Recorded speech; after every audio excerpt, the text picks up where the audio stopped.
Right, so let's talk about what's happening with the truckers. Another trucker update, because this is getting interesting. The battle lines are massing in Canada, and Canada. Canada. Yeah, well, it's turning into sort of like Gondor calling for aid, frankly, and the Fellowship of the Honks, because these protests are now, of course, in their second week, with the trucks clogging the streets of the capital and large groups of protesters who have settled in for the long haul, as it were.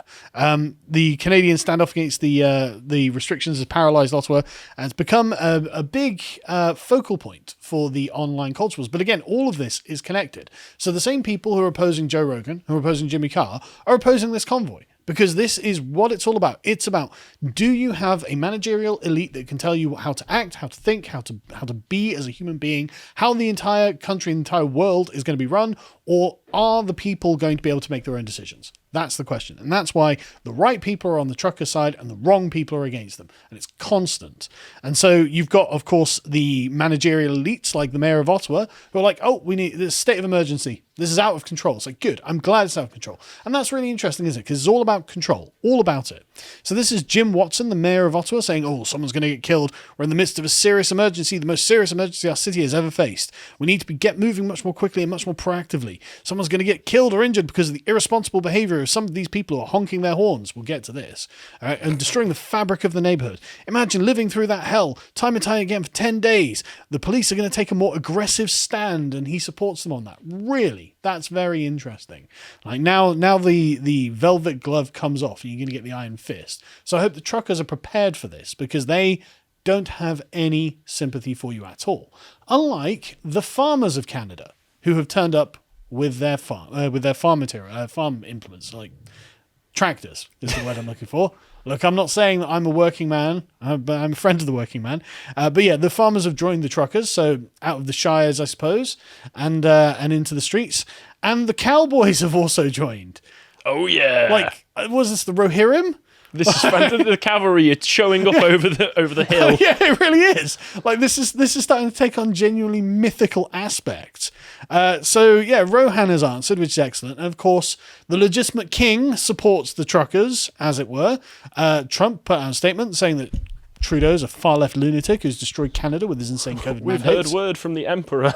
Basically, yeah. So literally, the king in exile has come out and said, yeah, I support them, which he does. And so this can all be summarized with, I think, this next meme that I posted on my Getter account. A year ago, not even a year ago, all we were hearing was make life as difficult for them as possible. You got Trudeau saying the same thing. You got Macron saying the same thing. You got Biden. Ardern literally saying with a big smile on her face, oh yeah, we're creating a two-tier society. Isn't it great? Yep.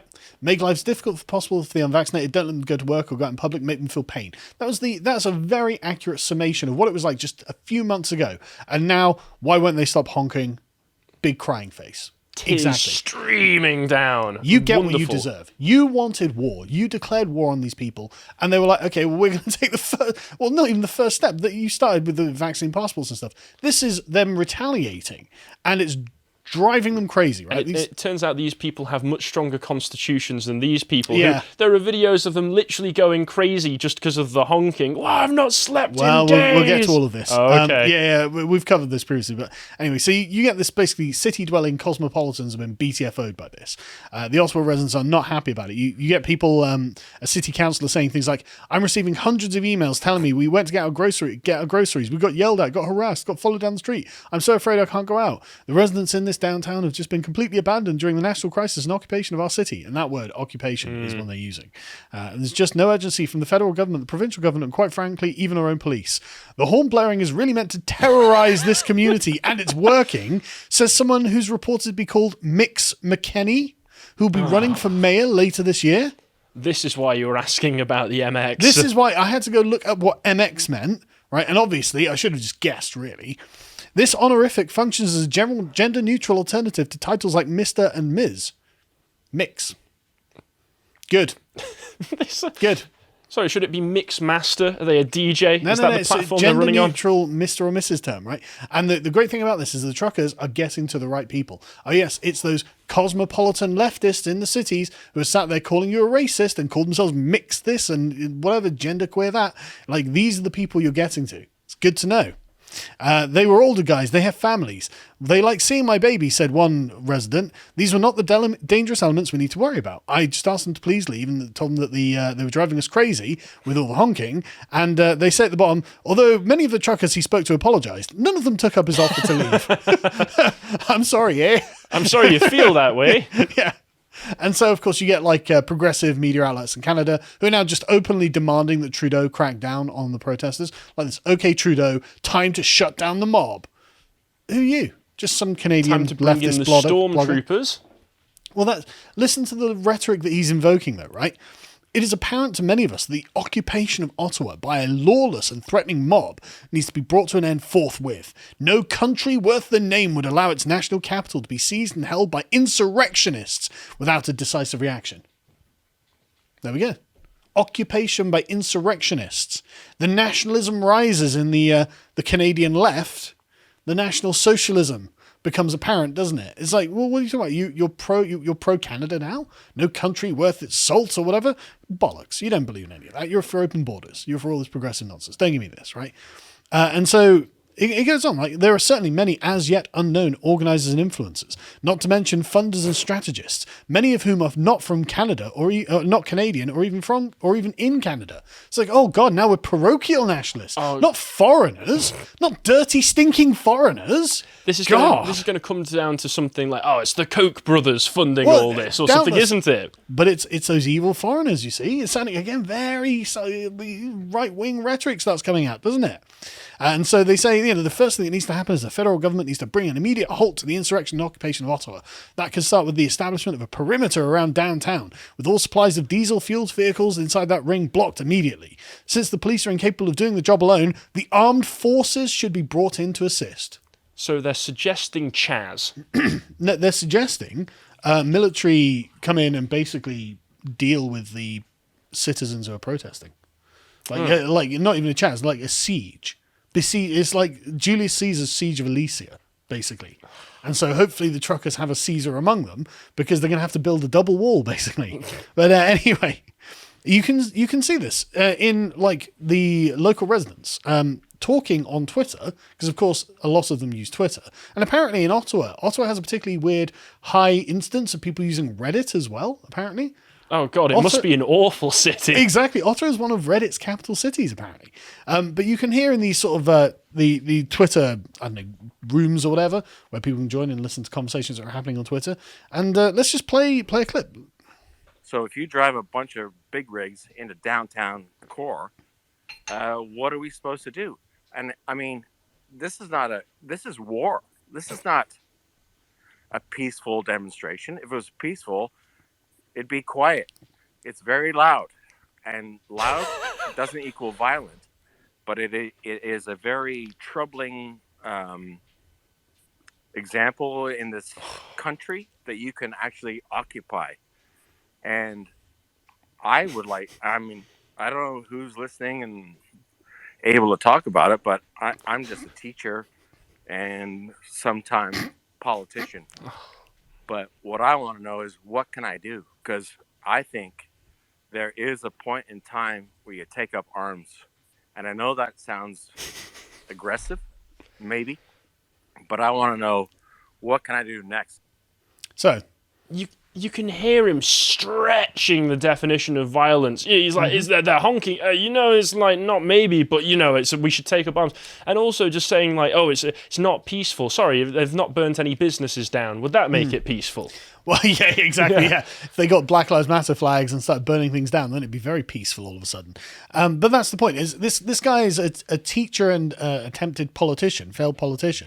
And he's like, right, we're going to have to take up arms against the truckers. It's like, well, who the hell are you? Well, I listened to the second part. It turns out he's an immigrant from England. He's not even a Canadian. So he's probably just faking the accent as well. Well, yeah, exactly. And he calls the natives ne'er-do-wells. But anyway, moving on, right? So the counter-protesters are just lefty loons. They're all the same people. Look at their stupid signs. Oh, yeah, I saw this clip where they're all chanting trans rights or human rights. Like, they don't even know what they're counter-protesting. They just showed up with, like, let's just do the typical slogans, guys. Exactly. We are the globalist goblins who have come out to oppose the armies of, the realms of men, the allies and the fellowship, as it were. And they're all the same people. They're exactly the same people. They live in these cities, and the truckers have really hit them exactly the right point. And so things started getting violent, but not from the truckers, of course. There was a video of this, but this chap has locked his Twitter account, so I can't get at the video. But we probably shouldn't play it anyway, because it's a video of 3 people being rammed by a car, ISIS style, which is what these people in Ottawa have decided to resort to, weaponizing trucks and vehicles. And this came a couple of days after a journalist had posted this. We can go to the next one. Just days before people run over at the Freedom Convoy in Winnipeg, Canada, journalist Brian Walton wrote, "If you see Nazis on the side of the road, do the responsible thing and run them over." Wow. Wow, but there's no consequences to the leftist rhetoric whatsoever, is there? So let's take a look at these Nazis then. What do they look like? Well, if you can go to the next one, you can see they look like families of regular Canadians having a laugh as they engage in political activity, peaceful political activity. The fun thing as well, you can see them all dancing. I think they've got a stand up right there. Mm-hmm. I think elsewhere they've got slides. They've basically made it a fair. Look at this violence that they're committing. Where? They look terrible. Absolute Nazis. I can see why minions. You need a crackdown. Yeah. If you just get to the next one, we can see more just people just prattling around in the street. It's having some fun. It's great. Yeah, it really looks wholesome, doesn't it? This is what Extinction Rebellion wish they were. Yes. If you get to the next one, there's again just some more normalcy of just people just being normal and just being decent. Yeah. And the leftists just screeching. Like, how dare you be decent and normal? I'm going to run into you with a car. It's so wholesome to see. Yeah, but you can see that the narrative that the left are concocting in their little echo chambers doesn't match the reality. And they're not interested in the objections. They're not interested in the fact that these people have been tyrannized. Like, they're in defense of tyranny, of COVID passports, of Trudeau being like the Sauron of Canada. They don't care about that, though. And so the police are now beginning to cut off fuel supplies. So this is not good news. Don't know what this is going to mean in the long run, to be honest. But look at the Gestapo. You can see it a second ago anyway, of the masked police officers. Look at the who are they? Just the stormtroopers of the regime. That's who they are. They're not like local cops, aren't they? They used to get. But yeah. So anyone bringing in fuel will be charged with assisting in illegal activity as well. There is an interesting point to bring up here. I saw Dank post it on Twitter, which is if you want all of these guys to go, surely cutting off the diesel supply and the petrol supply is not the best idea. Yeah, I mean, I don't know how that's going to work either, but and since the tow trucks won't come and tow them away, I don't know what they're going to do. But anyway, so this is a full spectrum attack by the regime, of course, because now not just are they going to prevent them from getting fuel, they're also going to prevent them from getting money. This is what happened with Gofundme. They posted this on their blog saying, I think it's on their blog, saying, look, we support peaceful protests. And we think that was the intention of the convoy fundraiser when it was first created. But we now have evidence from law enforcement that previously held peaceful demonstration has become an occupation, with police reports of violence and other unlawful activity. It's like, really? Using the same language that everyone on Twitter is. Yep. So the authorities have gone to GoFundMe and said, could you please take this down? And they said, well, following a review of the relevant facts and multiple discussions with law enforcement and city officials, this fundraiser is now in violation of our terms of service and has been removed from the platform.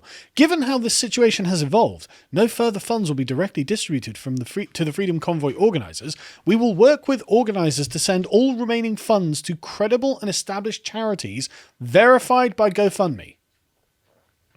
So all that money that you guys raised will only go to money to Black Lives Matter and LGBT. Yep, that we that's approve. Yep, that's and everyone knows that's where it's going to go. That's a really weird thing for them to do, because I would call that theft. I would say that you don't have a right to that money. And I'd say you should give that money back to the people who donated it so they can donate it through other methods. Yeah, and interestingly, and again, this is in direct collaboration with the mayor and law enforcement in Ottawa. As the mayor just comes and posts on Twitter, like he shouldn't have said this, and we can go to the next one. I want to sincerely thank the team at GoFundMe for listening to the plea made by the city and Ottawa police to no longer provide funds to the convoy organisers. So you went and lied about these guys doing violence, and you were like, well, they're engaging in a democratic protest. Please stop them getting money. And GoFundMe were like, yeah, okay, we're going to give this money to leftist groups. GoFundMe, just so you know, have their headquarters in San Francisco. What a shock. Don't use companies that are in San Francisco when you can avoid it, I would suggest. These protests have been holding our city hostage for a week now, and I'm hopeful that limiting their access to funding and resources will restrict their ability to remain in Ottawa. I'm imploring similar crowdfunding platforms to take the same position and not enable this group in its fundraising efforts, which would deal a blow to our efforts to put an end to this occupation. Of course, Jim Watson, the mayor of Ottawa, is a member of the World Economic Forum. You can scroll down a bit just so you can see it. Look, right there. What is he doing there? Oh, big shot. Yeah, he gave a speech to them as well, but don't worry, he's literally from Mordor. But they don't deplatform leftist causes because, as we've spoken about before, the blade of tolerance only cuts one way. They, of course, promoted the Capitol Hill Occupy protest. What's the difference? The only difference is scale. I mean, these people literally declared themselves not to be a part of the American Republic. You know, that they've occupied a part of the Capitol, and that's it. A bunch of people died in there. I was going to say, and were raped. And were raped, Has there been anything like that so far with all of these freedom-loving Canadian protesters? Of course not. No reports so far. But as you can see, it's like literally exactly the same thing, exactly the same principles. The only difference is scale, and these people are embarrassing and stupid, right? But they're all, and the main difference is they're doing it for Black Lives Matter. They're doing it for Antifa and all this. Okay, fine. So what about violent extremists? No, GoFundMe are okay with violent extremists. This was a person Alyssa Azar, who had been videoed attacking people, and she had been indicted on a felony, and GoFundMe leave that up. No problem, 100,000 to a violent criminal because she's Antifa. Right. What about even more violent extremists? Do you remember the group Riot Kitchen? No. Right, the group Riot Kitchen, they went and handed out food at Antifa riots. They call one of these Riot ones. Kitchen. Yeah, Black Lives Matter. So, hurting people is hungry business. Yeah, but the thing is, they had been arrested in Kenosha by US Marshals while planning attacks in the city and filling fuel cans. Their account's still up. Nearly 60 grand. Of course it is. Of course it is. So you can see this is entirely about leftist repressive tolerance at play. But the worst thing, right? The worst thing about this is what they will deplatform. So there's one thing deplatforming the truckers at the expense, the insistence of the authorities in Ottawa. There's one thing, but if you deplatform a dying man to be able to crowdfund because his wife had posted about horse paste. I mean, come on. You couldn't make it more obvious that there is one unifying narrative that connects all of this, and the GoFundMe adheres to one narrative and repudiates the other. But anyway, politicians then begin getting involved because GoFundMe is an American company, like Netflix, incidentally, with Jimmy Carr. It's like, well, hang on a second. You actually can't just take a bunch of people's donations and then send them where you want them. You actually can't do that. That's actually illegal. And so the West Virginia attorney, Patrick Morrissey, urges West Virginians to contact his office if they believe they've been victimized by GoFundMe. And of course, based Florida man got involved as well. It is a fraud for GoFundMe to commandeer $9 million in donations sent to support truckers and give causes of their own choosing. And he'll work with Attorney General Ashley Moody to investigate these deceptive practices. These donors should be given a refund. And you can imagine the scenes in GoFundMe's offices. Like, oh my God, we've finally got a reason to get rid of these truckers. Brilliant. What are we going to do? We're going to send to Black Lives Matter. Yeah. Put that statement out. Yeah. Wait a minute. Oh my God, laws exist. Oh. We can't actually just steal their money. What, these people can take us to court? Quick, write an update. Quick, establish an autonomous zone that we're based in. I'm surprised they didn't do that, actually. But yeah, so GoFundMe just posted out on their Twitter account, actually, we're going to refund everyone instead, because that would be theft and we'd be in a lot of trouble for just redistributing it as we please. To simplify the process for our users, we'll be refunding all the donations to the Freedom Convoy fundraiser. This refund will happen automatically. Update we issued earlier enabled all donors to get a refund and outlined a plan for distributing remaining funds to verified charities. However, due to donor feedback, we are simplifying the process and automatically refunding donations. Donor feedback. What, dude, you're going to get sued to hell for this? You'll probably go to jail. Your company will be over. Good point. Good to donor feedback. It took this massive backlash for them to even maybe acknowledge. I mean, they've not acknowledged that it was wrong, but to go like, well, we'll just give you the money back. Not that we've done anything wrong. Exactly. No admission of guilt here, even though what they're literally is fraud, and they it would literally destroy them. But also, people could have done the chargeback thing that people were doing with Patreon as well. But if you can go to the next one, John, you see that basically some people, and I saw a lot of people talking about this, saying, well, hang on a second, I can actually tell my credit card that essentially they can do a chargeback. I don't have a credit card, so I don't know what that really means. But apparently it means that GoFundMe would have to pay $10 to $15 per donation for their illegal theft that would be recharged by the credit cards. And so it would have cost them millions of dollars. So GoFundMe, we'll just refund. Let's not bankrupt ourselves, lads. Yeah. GoFundMe CEO locks his Twitter account, of course, because why wouldn't you? When you've been exposed as a criminal progressive talking head. They all look the same, don't they, these types? There is a physiognomy about it. And the truckers have gone to Give, Send, Go. If you would like to support them, as you can see, the #1 free Christian crowdfunding site. And you can see that there are truckers fundraising campaigns on there. I couldn't actually get any up for this because the site was under a DDoS attack, it seemed, when I first... really? Can we get that? Right, we actually got it up. Right, okay. So they've raised $4 million on this so far, which is excellent. Go and give them some pennies if you want to support the attack against Mordor, because that's what this is. But like I said, this I'm pretty sure they were subject to a DDoS attack. Now, it might be that it was just overwhelming demand. Potentially. But I find it unlikely. I think that it's actually, if I'm going to impugn bad faith, which I am going to, because I think these people operate entirely in bad faith, I reckon there was a DDoS attack on this crowdfunding platform because they knew what was going to happen. GoFundMe is not the only crowdfunder on the internet. Other people can do it, and will, which is good. And just so you know, it used to be illegal to DDoS places. They used to, look for who was committing the DDoS and arrest them. We can go to the final one. There are people in 2011 from Anonymous who got, arrested, given federal charges for DDoSing. But now it seems that DDoSing is just a weapon in the arsenal of the regime. Mordor will DDoS you if it comes to it. So the war is on. As you can see, the Fellowship better be prepared for the crackdown that is going to come. It's going to be brutal.